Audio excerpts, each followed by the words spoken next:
2481 Broken Mirror.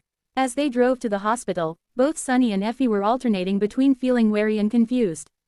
The roads were congested because of the rain, the failing storm drains were spouting foaming torrents of water here and there, causing some outermost lanes to be entirely flooded.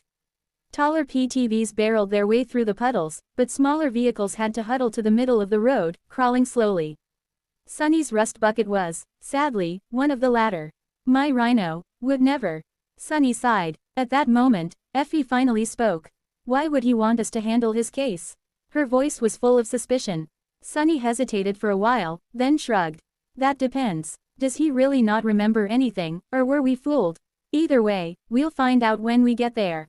Effie grimaced. Listen, partner, you probably don't know that guy well.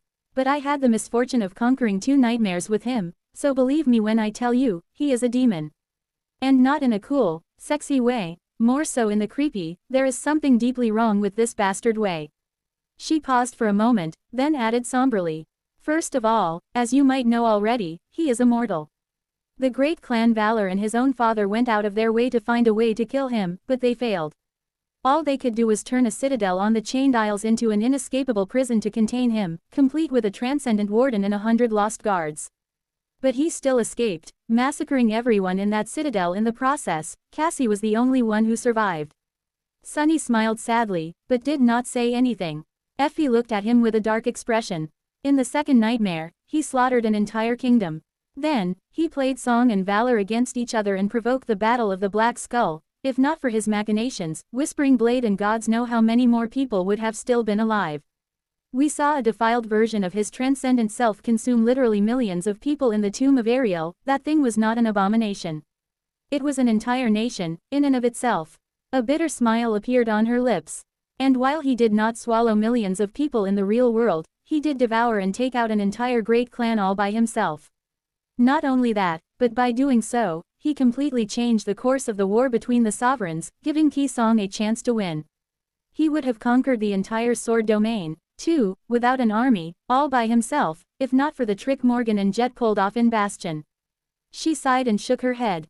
Even then, technically, he accomplished what he wanted to accomplish there by stealing a great citadel from Anvil without even setting foot in it.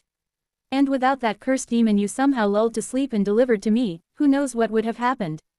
In any case, the very fact that a cursed demon was needed to handle a mere saint says everything one needs to know about Mordred of Nowhere, already. What I mean to say is, he might not have taken the last step to supremacy like the two of you did, but he did just about everything but. Effie scowled. That guy is not right in the head, not right at all. You looked into that guy's eyes, so you should know, something is amiss there. I don't know what he is missing, but whatever it is, it's the thing that makes us humans, human. Sunny looked at her with a subtle frown, contemplating. Something is missing. Effie's words had reminded him of his own old impression of the Prince of Nothing, and something about it all suddenly seemed to hide an elusive meaning. A completely bizarre idea was slowly forming in his mind. It seemed a little too strange to be true, but also a little too fitting to. Simply discard it. That is, impossible, right? He lingered for a few moments, then asked. Did you get the same impression when you looked our CEO friend in the eye? Effie raised an eyebrow, thought about it, and then slowly shook her head. Sort of. Not really. At least not in the same way. Sunny exhaled slowly. He would have never suspected something like that before meeting Mordred here in Mirage City, but now, an entirely NEW possibility suddenly emerged out of nowhere, making him question everything. Do you remember what Mordred said in the third nightmare? Effie blinked a couple of times. What, you even know about that? Wow, I have not imagined that Neff's pillow talk includes talking about Mordred. Sunny gave her a glare. Yes, I do know. And why the hell are you imagining our pillow talk at all? Effie laughed. Anyway, Mordred said a lot of things in the third nightmare. What do you mean in particular? Sunny turned the wheel to change lanes and avoid a puddle that seemed deep enough to flood the weird explosion engine of his car. His, and Soul Stealer's, flaw. He said that he did not bring his flaw along into the nightmare, because carrying something that perilous around would have been foolish. Effie raised an eyebrow, then nodded. Oh, that, sure, I remember. You don't hear something like that every day, after all. Sunny frowned. I always assumed that he was either lying or talking about a thing. You know, like in the fairy tales where an evil being separates their death from themselves to become immortal, then hides it in the guise of some mundane item. Like a needle or some such, so, they could only be killed by that needle. But what if Mordred was not talking about a thing? What if? He fell silent for a few moments, then asked in a hesitant tone. What if he meant a person? Effie opened her eyes wide and stared at him with a confused expression. Wait, are you saying that Mordred's flaw is a person? She blinked a few times. No, wait, you're not just saying that it's a person. You're saying that it's the CEO of the Valor Group. There are two of that bastard. One Prince of Nothing was already one too many. Two of them walking around at the same time sounded certifiably dreadful. But it fits, doesn't it? Damnation. Sunny did not respond immediately, choosing to keep quiet. Eventually, though, he had to answer. Well, I don't know. But Mordred always had an odd relationship with mirrors and reflections. What if his flaw is actually his reflection? He paused for a moment, feeling a chill run down his spine. Something else suddenly occurred to him. Damn, actually, we don't know which one of them is real. What if the Mordred we know is the reflection, instead? Mordred had conquered his first nightmare at 12. So, he had gained his flaw at 12, as well. If he had really been broken in two and there were two halves of him walking around the world, then one of them had been scorned by the great clan Valor, imprisoned for 7 long years, then escaped his cage and became the Prince of Nothing they knew. While the other would have spent close to 2 decades in the stunning fantasy created for him by the great mirror of the demon of imagination. In a place that revolved entirely around him, where all his wishes would have come true. In Mirage City, 2482 inside job. By the time they arrived at the hospital, the rain seemed to have become even heavier. Sunny and Effie jogged from the parking lot to the entrance, where groups of workers in yellow raincoats were busy building sandbag barricades around the building. The same was happening in many parts of the city after a flooding warning was issued earlier in the morning, with a small army of volunteers mobilized by the Valor Group. Before diving into the dry safety of the hospital's lobby, Sunny looked up at the stormy expanse of the gray sky. The heavy sky looked like it would split open at any moment now. Ah, I hate water. Shaking his head, he followed Effie inside. It did not take them long to arrive at the VIP ward where Mordred was being treated. The ward, if it could even be called that, resembled a presidential suite in a luxury hotel more than it resembled a patient room. It was definitely much larger than Sunny's entire apartment, furnished with a degree of lavishness few people could ever dream of, let alone experience.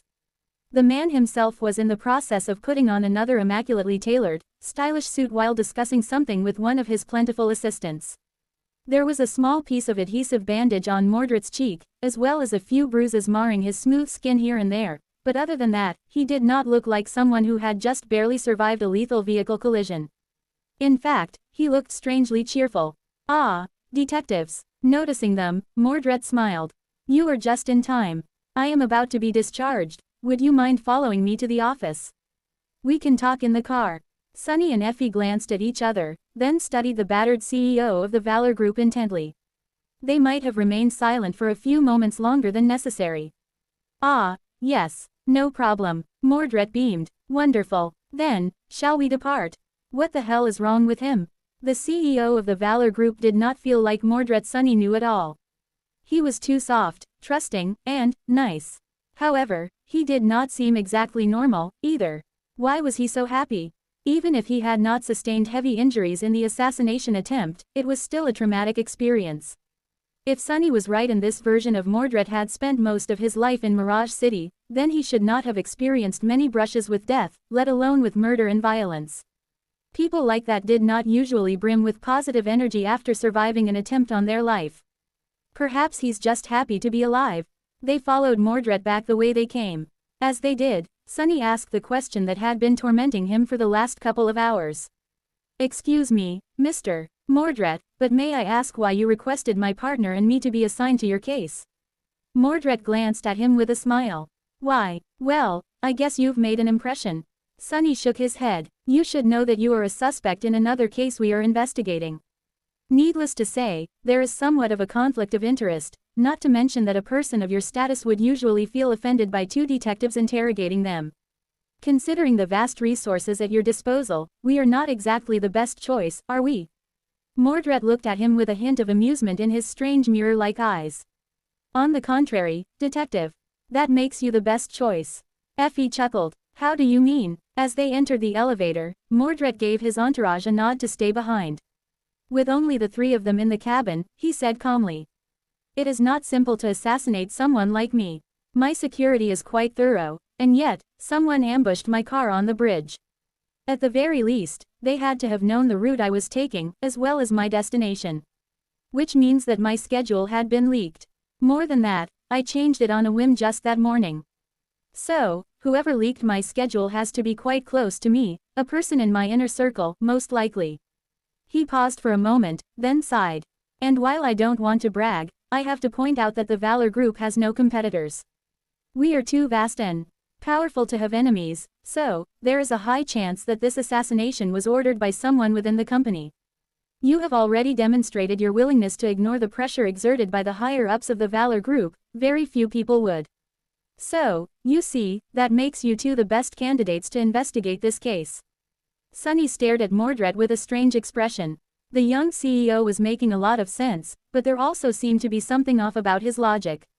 Instigating the assassination attempt would give Sunny easy access to Mordred and the inner workings of the Valor Group, though, so he was not going to refuse, not that the captain had given them an option to refuse. So, basically, what you are saying is that we are the only two cops in Mirage City that you know for a fact can't be bought.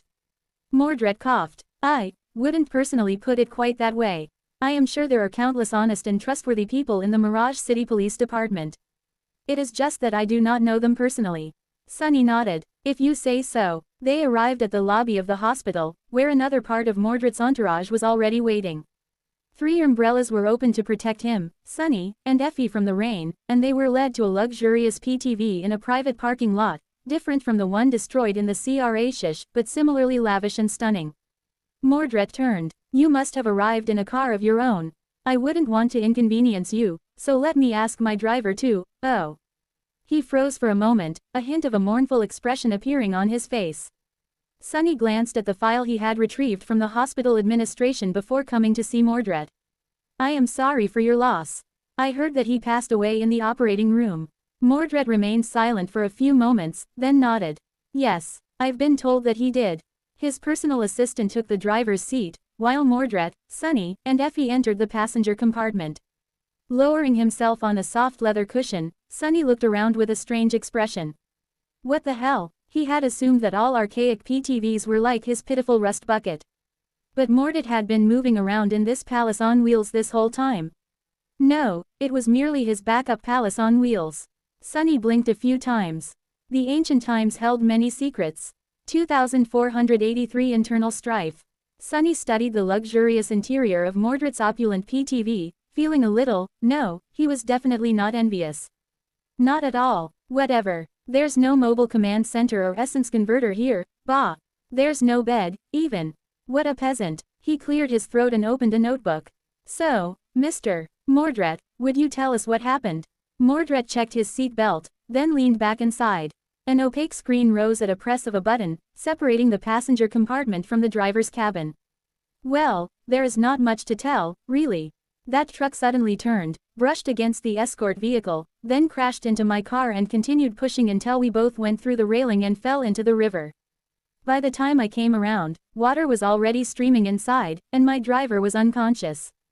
So, I grabbed him and swam to shore. Sunny pretended to note something with his pen.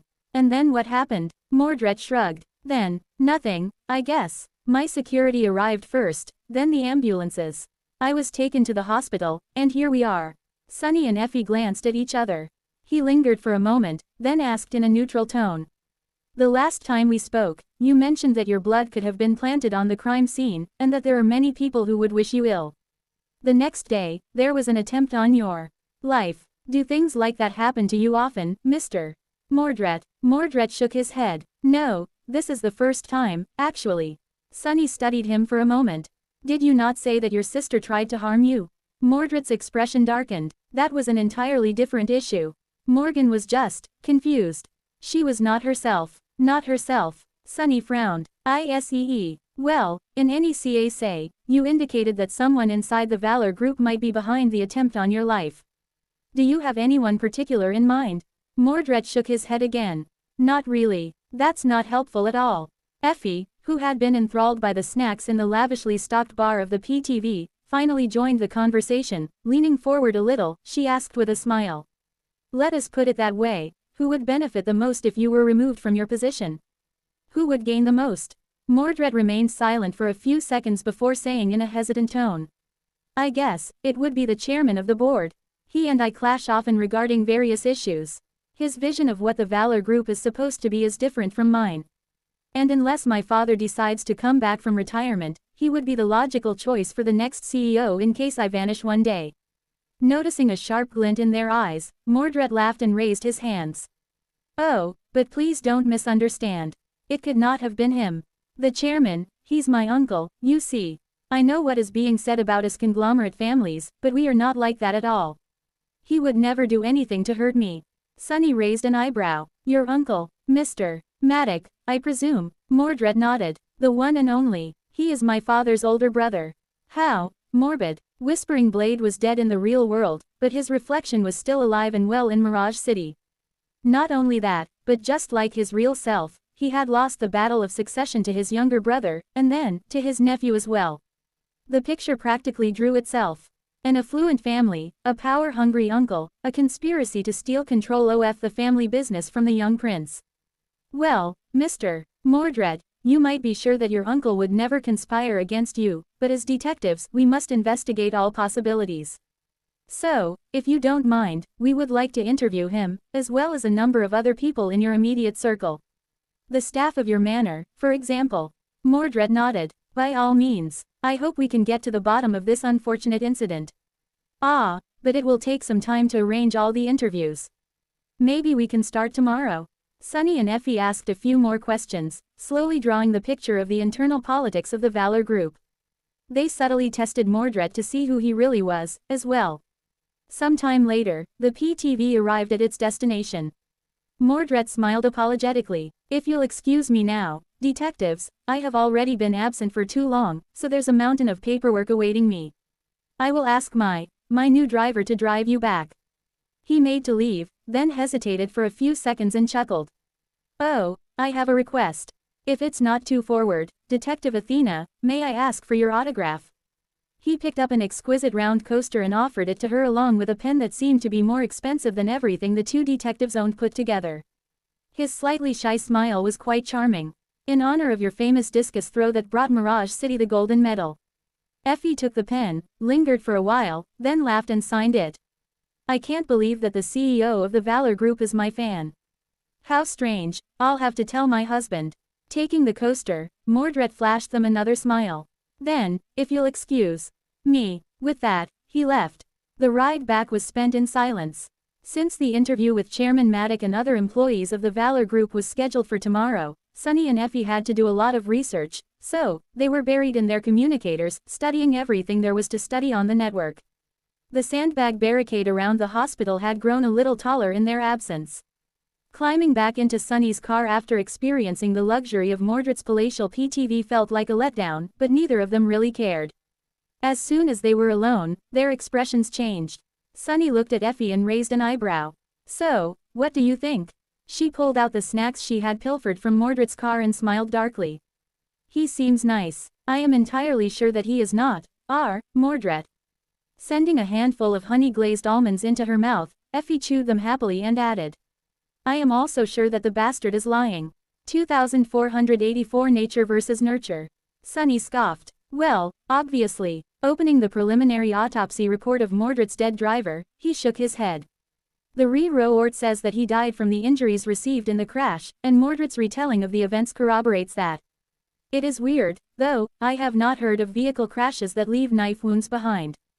A human body could be torn and broken in all kinds of ways during a high-speed collision, but Sunny had seen countless stab wounds, most of them, he had delivered themselves. So, he would never mistake a wound delivered by a sharp blade for anything else. Even if the driver's body had been pierced by metal debris, the shape of the wounds would have been different. The edges of the cuts would have been different, as well, so, the chances of these ones appearing on the body of course were close to zero. Something had happened between the second the car fell into the water and the moment Mordred and his dying driver were found on the shore of the river. Which meant that Mordred had lied to them. Effie nodded. Someone killed that man, and Mordred is covering for that someone.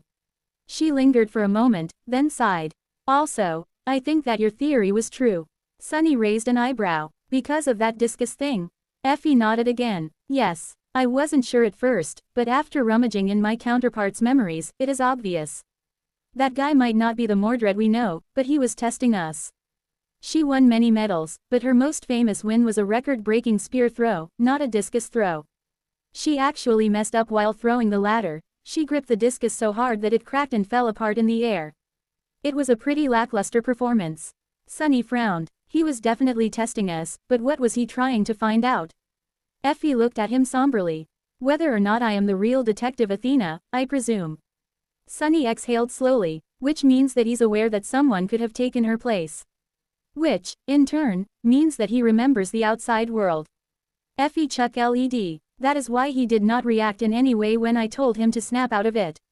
It was not that my authority had no effect on him, it's just that he had always known the truth, so there was nothing for him to snap out of.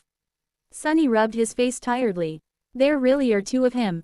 Damna. Huh, wait, you ate all of that, already. There was now a pile of empty snack packets on the floor of his car. Sunny's eye twitched. And why are you throwing them on the floor?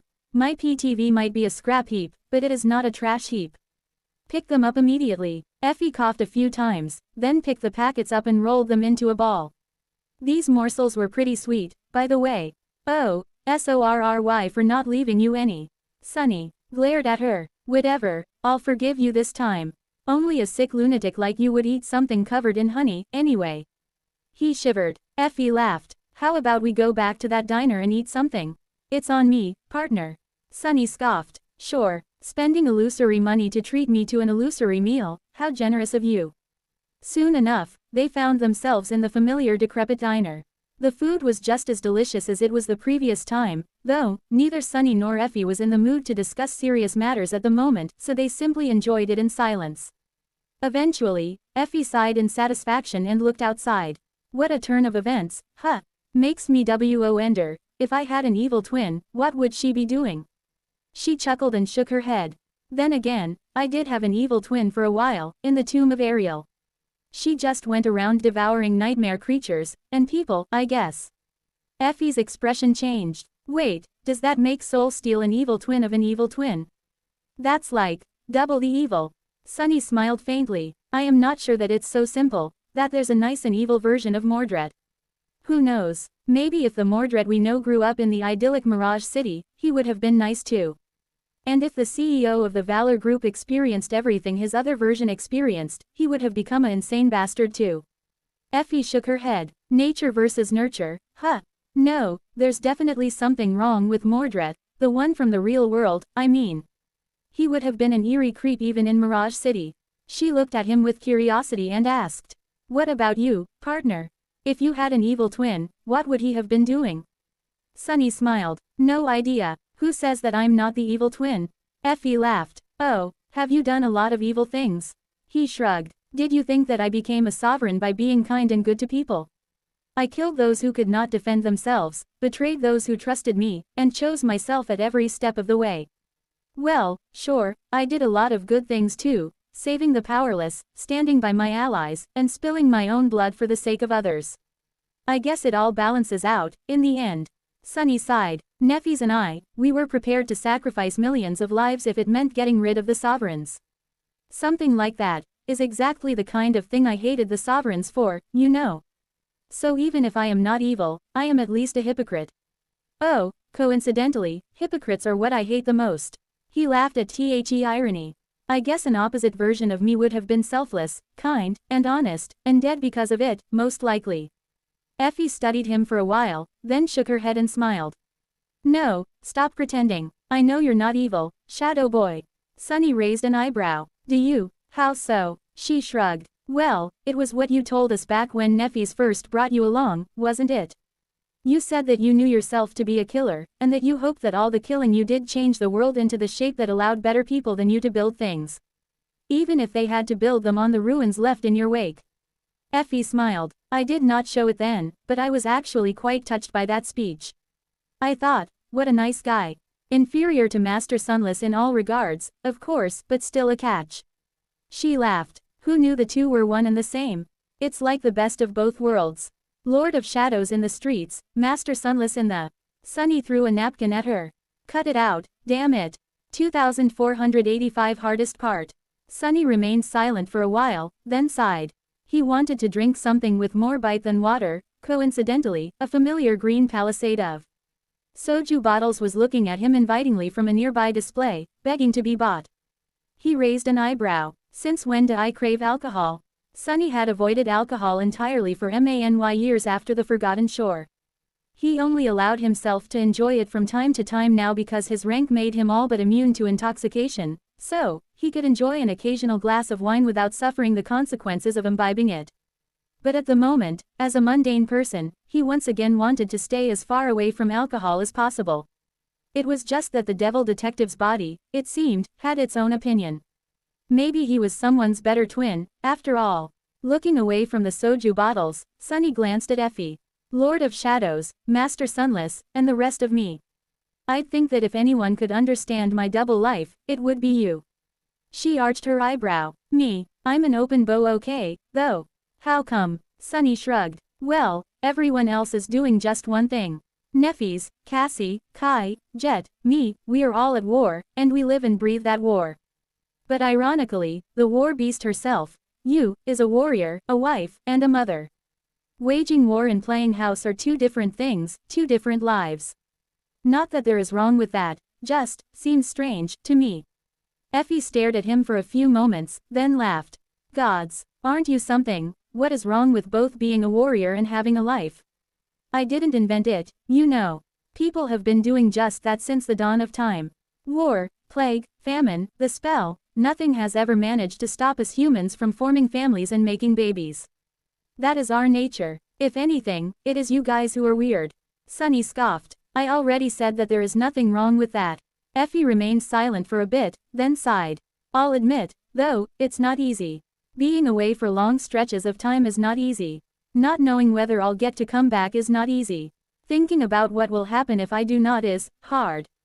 Walking out of the duo and leaving them behind, though, that's probably the hardest. She looked out the window. To the point that, sometimes, I feel like I am not brave enough to open the door and leave. But I always do. Effie looked back at Sunny and shrugged with a smile. A part of me always stays behind, though. Who cares if it's hard? Life isn't supposed to be easy, anyway. At least it has never been for me. However, it's pretty sweet. Sweeter than I ever imagined it could be. I bet you can understand what I mean. She laughed, and Sunny could not help but smile, too. Indeed, the life he was living, despite all its hardships, was much sweeter than anything a lonely kid in the outskirts could have ever imagined. But it wasn't quite as sweet as he wanted it to be, just yet. And to take the next step toward achieving his goals, Sunny needed to get to the bottom of Mirage City. He had to catch the Nihilist, learn what Mordred was hiding, recover the fragment of Weaver's lineage, and escape. Looking at the watch, Sunny pushed the empty plate away and rose. Sweet life, huh, that's you hinting that I should buy dessert, isn't it? Effie grinned. I mean, if you insist. Sunny shook his head. Shameless, didn't you say that you'll pay the bill, this time? They did end up buying dessert. Not only because Effie's stomach was a bottomless pit, but also because Sunny was curious about the baking arts of the bygone era. From what he had glimpsed so far, ancient cuisine was superior to what he was familiar with not only in terms of ingredient variety but also in terms of nuance and technique. The brilliant emporium might have closed its doors, but Sunny still hoped to reopen it again, one day. In the meantime, he was determined to perfect his culinary skills. Some time later, he said goodbye to Effie and drove home. After spending some time in the evening traffic, he ended up back at the Devil Detective's shabby apartment complex. The familiar drunk was once again loitering near the building, but got scared away when Sunny's car pulled up. The heavy curtain of rain veiled the world and suppressed the sounds, making his paranoia act up. Sunny wondered briefly if it was his own paranoia or the remnant wariness of his counterpart. Entering the apartment, he shook the water from his jacket and went about taking care of his fragile, weak mundane body. This body needed a lot of things to survive and function properly, and what it needed the most was sleep. The interviews with Mordred's staff were going to start early tomorrow, so Sunny needed to give himself enough time to rest. Just before climbing into bed, he stopped and stared at the investigation map at the back of the Devil Detective's closet. The shape of the city, the evidence, the victims of the nihilist, Mordred's former vessels. Turning away, Sunny turned off the light and lay on the bed. The sound of the rain on the window was like a lullaby, but sleep still escaped him for a long time. When he finally slipped into its embrace, his dreams were cold and restless, full of mirrors and breaking glass. The sound of breaking glass. Sunny opened his eyes abruptly, the sound still ringing in his ears. The bottle that he had balanced on the door handle, following the devil detective's paranoid habit, was broken. Blinded by the darkness, Sunny rolled to the side. In the next moment, a cold blade hissed as it cut the air, and then plunged into his pillow, missing his head only by a few centimeters. 2486. It belongs in a museum. Sunny rolled off the bed, cursing his mundane senses. His reflexes were sharp, and despite the neglect and abuse, his body was in good shape. However, he could not sense the shadows. Even more humiliating, he could not even see in the dark. For the first time in a long while, Sunny was truly blind. The only light in the room came through a narrow crack between the curtains, and all he could see was a dark shape jumping over the bed. He could, however, smell wet wool, old sweat, and the stench of alcohol. The damned drunk. He knew it. Paranoia had never let him down, after all. Sunny was laying on the floor in an awkward pose, while the attacker was on the bed, a split second away from coming down with the deadly blade in his hand. It was a mundane knife, but here in Mirage City, even a mundane blade had the power to make Sunny bleed. It had the power to make him die. His senses were gone, his aspect was gone, however, his skill and experience were still with him. Sunny did not possess the power of a sovereign anymore, but he was still the person who had become a sovereign. And that was his most frightening quality, by far, a strength far more important than his aspect, attributes, and domain had ever been. Instead of trying to rise, Sunny kicked the cheap bed with all his might. It slid half a meter back, throwing the moving attacker off balance. The dark silhouette swayed and fell, crashing into the floor. There was the sound of empty bottles breaking, and glass shards were suddenly everywhere. Grabbing a curtain, Sunny pulled it down while jumping to his feet. The shoddily attached curtain pole snapped, and the cold light of electric street lights poured into the small apartment. His pale skin, lean muscles, and the coils of the black serpent tattooed across his body were revealed in that light. The eerie, glassy eyes of the supposed drunk were revealed, too. Sunny looked at him with a calm, cold gaze of a seasoned killer. You have some nerve, coming after a cop. Who sent you? Instead of answering, the drunk lunged forward. The man looked like a drunk and smelled like a drunk, but he moved with the speed and deadly precision of a trained assassin. Assassins, that is a new one. There weren't any professional assassins left in the real world. There were consummate slayers proficient in killing quietly, sure, but who had time to specialize in assassinating people when there were hordes of nightmare creatures roaming both the dream realm and Earth? There was no stable employment in that, so even for those who did do such work, it was merely a part-time job. Sunny had envisioned himself as one such quiet killer once, though, so he felt a little resentful of the man who had entered his apartment to end his life. Catching the man's wrist, Sunny turned, isolating the enemy's arm between his own and his torso, then slammed the palm of his other hand into the killer's fist. The knife rattled as it fell on the floor, and he immediately spun, tensing his abdominal muscles, and not a second too soon. The assassin's fist crashed into the steel barrier of his muscles, and at the same time, Sunny's elbow caught the man in the side of the head. Disoriented, the man staggered toward the window and turned, shielding his head with one arm. The other reached toward his belt and pulled out a strange contraption. It had a short stubby barrel and a revolving cylinder protruding from the middle of its metal frame, with a ring protecting the assassin's index finger, but not the rest of them. That's an ancient gun. An average awakened might not know a lot about firearms, but Sunny had led mundane soldiers across the frigid expanse of Antarctica. He had also grown up in the outskirts, so he knew a gun when he saw one, even if it was an archaic relic that belonged in a museum. Sunny looked at the killer with a dark expression. Who brings a gun to a fistfight? That's cheating. Before the assassin could raise the gun and point it forward, Sunny raised his leg and delivered a devastating push kick to the middle of the man's sternum. It was powerful enough to shatter ribs, but more importantly, it was powerful enough to throw the bastard far back. And behind him was the window. The assassin shattered the glass with his back and tumbled over the parapet, letting in the noise of the rain and the chilly wind. He fell down surrounded by sharp shards, leaving the same way he had come, accompanied by the sound of breaking glass. .. Which floor do I leave on, again? Sunny approached the broken window and looked down. The body sprawled on the wet asphalt far below was still moving. The man shuddered, then climbed to his feet slowly and staggered away, leaving a trail of blood in his wake. That bastard! Throwing the curtain over the shattered window to avoid cutting himself, Sunny climbed out, grabbed the slippery drain pipe, and nimbly descended to the ground. The rain pelted his naked torso, and his wet hair got into his eyes. Worst of all, his black pajama pants were swiftly absorbing water. Sunny followed the trail of blood to a fence a dozen meters away. A random passerby gasped when noticing his tattoo, then hurried away with a terrified expression on their face. Passing the fence, Sunny just barely saw the wounded assassin disappearing around the corner. There was someone standing at the side of the road, as well, wearing a torn raincoat and an unassuming cap. They were staring at the blood left in the wake of the failed killer. Another chance witness. Why aren't all of these people sleeping? In the red neon light of a nearby shop sign, the passerby looked like he was bathed in blood. Sunny walked barefoot across the puddles, then stopped and looked at the chance witness darkly. He looked at Sunny as well, and then smiled with amusement. Sunny could see his pale body reflecting in the ragged man's mirror-like eyes. Ah, what a nice surprise. Fancy seeing you here, detective. Are you out for a nice evening stroll? Sunny smiled darkly. Quote. Cut the crap, I know who you are. Mordred, the Prince of Nothing, studied him for a moment, and then chuckled. I know who you are, too. He smiled pleasantly. You're the man who killed my father. 2487 Fighting in the rain. Sunny and Mordred face each other in the rain. The trail of blood was slowly being washed off the wet asphalt, and the neon sign kept blinking above them, drowning the street in dim radiance. Mordred's mirror-like eyes seemed to shine with a dark crimson glow as they reflected the world back upon itself. His pleasant smile felt dangerous.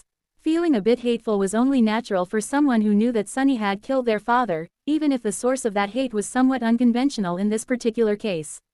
Sunny looked at Mordred somberly, not showing any sign of being disturbed. He loathed to admit it, but he was rather cold. Damn, why had he not put on a jacket before jumping out of the window? It was raining outside, and the night was chilly. Perhaps it was because he had grown unused to being bothered by the weather. Looking Mordred in the eye, Sunny grinned. Why, jealous? Mordred's dangerous smile slowly widened. Raising his head, he laughed. Jealous? Ah, no, not quite. Jealousy is not the word I would use. Taking off his cap, he allowed the rain to pelt his tousled black hair for a moment, then swept it back and pierced Sunny with a cold, eerie gaze. The neon sign blinked, and for a moment, his mask of pleasant friendliness seemed to crack, revealing a raging ocean of scathing fury and boundless loathing beneath. But then, the sign lit up, and Mordred seemed almost normal again. He smiled and shook his head, taking a step to circle Sunny. My, I had a feeling that there was something off when the valiant devil detective kept popping up near my other self. So, I wanted to make sure that he was indeed who he claimed to be. That question has been answered, I suppose. Imagine my surprise, though, when I saw a man flying through your window while keeping watch. How scandalous. Mordred chuckled. Do you often toss people out of the window, Sunless? Was that the name you use? I hope you'll forgive me if I don't address you as the Lord of Shadows. That title is a bit unwieldy. Sunny turned slowly, keeping Mordred in his line of sight. He sure is in a talkative mood. It seemed that the Prince of Nothing had been staying close to his other self, watching him closely. And if his words were to be believed, he had not sent the killer to get rid of Sunny. Instead, he had simply been investigating a person sticking close to the Valor Group heir when the assassination attempt had taken place. But why was Mordred watching over his other self? What was he doing here in Mirage City? How had his nicer version ended up in the Great Mirror, to begin with? Sunny gave Mordred a cold stare. That is indeed a name I use. Oh, by the way, I have some questions for you. You can answer them the easy way or the hard way. It's your choice. He smiled darkly. I really hope you choose the hard way, though. Mordred studied him for a few moments. You know, Sunless, I always wondered where this animosity you feel toward me stems from. I think I was quite courteous the first time we met, back in Godgrave. Admittedly, I did try to take you as a vessel when you dismissed that eerie mask of yours. But can you really blame me? I mean, you had been provoking me the whole time. Sunny shrugged. I can blame you. I do blame you, as it happens. Mordred's smile slowly drained from his face. Looking at Sunny with a chilling lack of emotion in his eyes, he said evenly. How regrettable. Who knew there would be an army of abominations hidden in your soul? But, Sunless, you might have noticed that we are mundane here, in Mirage City. Which means that there's no legion of nightmare creatures to protect you from me. At the end there, his voice grew a bit lower, making him sound quite menacing. Sunny was not intimidated, though. Instead, he grinned, The hard way it is, then. He lunged forward, throwing his fist in Mordred's face. Mordred deflected it easily enough, but that attack was merely a feint. A split second later, Sunny unleashed a hurricane of kicks and punches, aiming to bring the Prince of Nothing down. He had absorbed countless battle styles for unarmed combat, so fighting with his bare hands was no less familiar to Sunny than wielding lethal weapons. In fact, his hands were deadly weapons in and of themselves. Mordred laughed, evading the barrage of strikes with infuriating ease. Ah, this is great. This is 1G full. You know, I've grown tired of killing men of powerful combat aspects while possessing no similar powers myself over the years. This place evens that playing field, though. How refreshing. He caught Sunny's fist in a vice grip and added in a low tone. I remember you sent me a gift not too long ago, Sunless. Should I return the favor? He was talking about the cursed demon, Abjuration, of course. Oops. In the next moment, Sunny found himself on the receiving end of Mordred's fury. The bastard did not lack combat skill by any means, and now that they were both mundane, small things like height and reach mattered much more than usual. On top of that, Sunny was still not used to his altered state. The loss of Shadow Essence, of the Feather of Truth trait of the Onyx Shell that had become a staple of his battle technique, and even of his aspect was not too difficult to adjust to. But it was the absence of shadow sense that truly made him feel like a cripple. Sunny felt like a blind man. So, he found himself nearly defenseless against Mordred's vicious assault. The Prince of Nothing battered his defense until it was completely unraveled, then callously sent a devastating punch flying toward Sunny's temple. Sunny knew that he would not be able to evade it, deflect it, or block it. He didn't try. Instead, he turned his head slightly and took the blow straight on. Ah, crap. Despite Mordred's slender build and refined manners, his fist truly packed a punch. Sunny did not even feel any pain, just found himself suddenly dazed and reeling. He could also feel blood streaming down his face from a cut above his brow. But that did not stop him from raising both hands and catching Mordred's wrist. The Prince of Nothing frowned. What are you? Pulling his enemy off balance, Sunny unceremoniously head-butted him in the face. Mordred staggered back with a stifled curse, blood pouring from his nose. Before he could recover, Sunny pivoted on one foot and delivered a powerful roundhouse kick to the side of his head. No matter how skilled Mordred was, he was still thrown to the ground in a daze. How about I reunite you with your father, bastard? Taking a step forward, Sunny prepared to stomp on Mordred's head and crack his skull. But instead, something glinted in the red neon light, and he felt a chill penetrate his flesh, followed by sharp pain. Grasping his side, Sunny staggered back. His pants were already soaked by rain, but now, they were being washed by blood, too. That damn miscreant. Mordred slowly rose to his feet. Smiling darkly, there was a narrow switchblade in his hand, its pale steel painted red. Why is everyone dying to stab me today? Sunny let out an infuriated growl. You think a little knife will stop me from killing you? The growl seemed to take Mordred aback. Enough so for him to hesitate. At least, instead of trying to stab Sunny, he looked somewhere behind him warily and lowered the switchblade. Maybe not, but they will. Turning his torso to see what Mordred was looking at, while still keeping an eye on the bastard, Sunny saw a few silhouettes looming in the windows of his apartment complex. He could not discern their features, but his neighbors were all eerily motionless, still, all staring down at him with glassy eyes. Dozens of them. Mordred smiled faintly. Detective Sunless, I suggest you stop behaving erratically. His smile faded quickly, though. Unless you want to become the next victim of the Nihilist, that is. 2488 Castellan. The Nihilist. What did Mordred mean? The laceration on Sunny's forehead and the cut on his abdomen stung, but he was much more uncomfortable because of the motionless figures staring at him with empty eyes from the windows. He knew what was happening. Just like Effie's family had reacted to her acting out of character, so were Sunny's neighbors unsettled by his fight with Mordred. Something about it was not in character for the devil detective, and the others inhabiting Mirage City were unhappy about it. Sunny did not know what would happen if he continued to attack the Prince of Nothing, and suspected that he would not want to find out. But what did it have to do with the Nihilist? Frowning, Sunny looked at Mordred and asked, "Aren't you the Nihilist?" He knew by now that Mordred was not the serial killer terrorizing Mirage City, instead, he was the target of the serial killer. However, there was no point in revealing his cards to the Prince of Nothing. Rather, Sunny wanted to learn a thing or two from how he would react. Wiping the blood off his lips, Mordred smiled. "No need to play coy. The fact that you seem to remember yourself means that Raised by Wolves is here, too.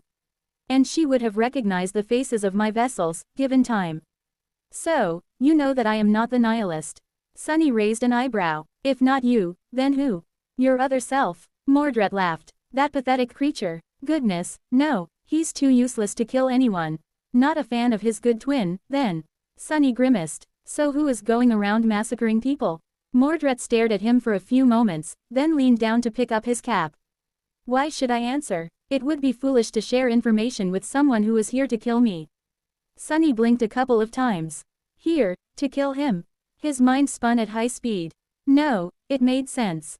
Mordred did not know about the fragment of Weaver's lineage hidden in the Great Mirror, so, he would not know that Sunny had come to retrieve it. Why would Sunny have come, then? The only reasonable explanation was that he had followed Mordred and Morgan inside. And since Mordred could actually be killed here, at least according to Morgan, he would naturally assume that the only reason for the Lord of Shadows to visit Mirage City was to hunt him down. But that wasn't Sunny's goal. Killing Mordred was just a delightful bonus. He scoffed. "Aren't you too full of yourself? Why would I waste my time and risk my life trying to kill you? My arrival at Mirage City had nothing to do with you, your better half, or even your sister. In fact, I'd prefer it if none of you were here." Mordred remained silent for a moment, then threw an uneasy look at the figures looming in the windows. Come to think of it, he looked a little haggard. It was especially noticeable after spending some time in the company of the glamorous CEO of the Valor Group. This Mordred's face was gaunt, sharp, and burdened in comparison. It seemed like surviving in the Great Mirror was not simple for the Prince of Nothing. Mordred looked back at Sunny, considered something for a second, and then offered him his usual pleasant smile. "It is hard to believe, but sadly, there is not much time for us to continue this polite conversation." "Sure, why not? I will tell you about the Nihilist." He chuckled. "I am not the Nihilist, and neither is my other self. Nevertheless, you will have great trouble catching this particular killer, Detective." Sunny raised an eyebrow. "And why is that?" Mordred's eyes ignited with an ominous vermilion glow under the light of the neon sign. "You really don't know? Ah, well, you have not been here long." He closed his eyes for a moment, then said in a pleasant tone. "That is because the Nihilist is nobody in particular. The killer you are searching for is Mirage City itself. This entire city is the killer." Sunny's eyes widened a little. That, he couldn't help but shiver. "What the hell do you mean?" Mordred smiled and nodded to the figures looming in the windows subtly. "It's just like I said. There is not a single killer walking around searching for prey. Instead, any random passerby can become the Nihilist for a period of time, slaughter their victim, then turn back to normal. Or rather, I should say that there was not a single kill. There may very well be one now." His words were making less and less sense. Sunny scowled, then asked in a frustrated tone. "Once again, what the hell do you mean? Why would there be an actual Nihilist now, even if there was not one before?" Glancing at the apartment complex, Sunny froze. That was because there were no figures in the windows anymore. All of them had disappeared, and the building seemed empty. As if the people who had been staring at him had either lost interest, or were walking out of their apartments and descending the stairs to reach him, instead. Mordred slowly backed away. "How do you think this place works, Sunless?" Quote, he smiled darkly. "In theory, it should be controlled by the Master of Bastion. But the Great Mirror has stood abandoned for too long, the sorcery governing it has become twisted and corrupted over the eons." Putting on his cap, Mordred hid the bloodied switchblade in his pocket. "Or rather, the custodian Mirage left behind to take care of her palace has become twisted. A very special reflection among reflections, the Castellan. It was supposed to help the master of the castle control the Great Mirror, but at some point, it broke." He smiled. "Now, the poor thing doesn't know what to do. It refuses to recognize anyone as the master of the castle, but it still tries to fulfill its duty. That is why it created Mirage City when my other self became a guest of the Great Mirror. This place is meant to fulfill his fantasies, after all. Mordred laughed. But, Sunless, what happens when more guests arrive? What happens when Morgan imagines killing her brother? What happens when you keep thinking about catching the Nihilist? What happens when all these dreams collide and start conflicting with each other? His smile widened a little, turning dark and sinister. The Palace of Imagination will attempt to protect itself by removing the contaminating influences. It will correct Mirage City in a way that creates a believable reason for you to die. Look, it is already happening. Someone has sent an assassin to get rid of you, after all. Who knows, maybe a real nihilist has already been created, as well, as if he has always existed. As Sunny grimaced, blood still flowing from his cut abdomen, Mordred chuckled and turned to dash into an alley. Oh, and by the way, he paused for a moment and gave Sunny a pitying look. You won't be the only one Mirage City tries to remove. So, if you brought other people with you, well, anyway, I'd go give Raised by Wolves a call. A second later, he was gone, dissolved into the curtain of rain. Sunny did not follow. Left alone in the ominous light of the red neon sign, He shivered. Then, his eyes widened suddenly. Effie knew who she was, so he wasn't too worried about her. However, Saint,